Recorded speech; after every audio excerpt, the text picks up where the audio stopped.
আপনার প্রত্যেকটা মন্ত্রণালয়ের অধীনে যে সরকারি সংস্থাগুলো আছে এগুলো ঢালাওভাবে লোকসান দিয়ে যাচ্ছে। সরকারের লক্ষ্য কি এটা আমরা বুঝতে পারছি না। সাদাত হোসেন সেলিম, মানে এই যে সংস্কার, এই যে অস্পষ্টতা, সংস্কার কার্যক্রম চলছে, আমরা বাজার এবং আইন শৃঙ্খলার ক্ষেত্রে ব্যাপক ঘাটতি দেখছি। সাধারণ মানুষের ক্ষেত্রে যে সমস্যাটা তৈরি হচ্ছে, রাজনীতিবিদরা কি সেটা বুঝতে পারছে? সেটি কি সরাসরি তুলে ধরতে পারছে? না, আমরা এটা বুঝতে পারছি। আসলে যেটা বুঝতে পারছি সেটা হলো সরকার কি চায়, সরকারের লক্ষ্য কি এটা আমরা বুঝতে পারছি না। আমরা 4টি তত্ত্বাবধায়ক সরকার দেখেছি।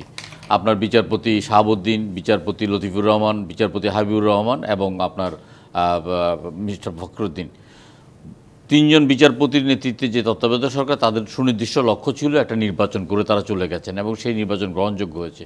মিস্টার ফখরুদ্দিন সাহেবের সামনে কোনো লক্ষ্য ছিল না। তিনি এটা ওটা করতে গিয়ে লেগেজে গোবরে করে এখনও এমন এক অবস্থা হয়েছে তিনি জুমার নামাজ অথবা জানাজার নামাজও যেতে পারছেন না।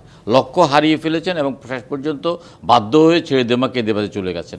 আমরা একটা বিপ্লবের পরে ডক্টর মোহাম্মদ ইউনূস একজন গ্রহণযোগ্য ব্যক্তি, সবার কাছে আমরা তাকে গ্রহণ করেছি, কিন্তু তার বাকি উপদেষ্টাদের মানে অনেককে আমরা গ্রহণ করতে নারাজ। আচ্ছা, সংস্কার বলতে তারা কি বুঝাচ্ছে, কি করতে চাচ্ছে সেটাই তো আমরা বুঝছি না। প্রথম কথা হলো যে আজকে 4 মাস পর্যন্ত ওনাদের নিজ নিজ মন্ত্রণালয়ের কোনো সংস্কার করতে পারেন নাই।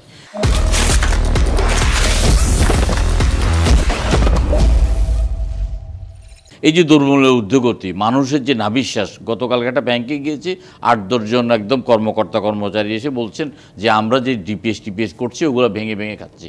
তাইলে আপনি এই যে সিন্ডিকেটটা ভাঙা, আপনি কৃষক থেকে সরাসরি পণ্যটা নিয়ে আপনি ভোক্তার কাছে পৌঁছানোর জন্য কোনো ব্যবস্থা, এই সংস্কারটা আপনি করতে পারছেন না কেন? বাংলাদেশে পৃথিবীর সবচেয়ে বেশি দামের টিকিট আপনি সেখানে হাত দিতে পারছেন না কেন? এখন পর্যন্ত 4 মাস আপনি পারেন নাই কেন?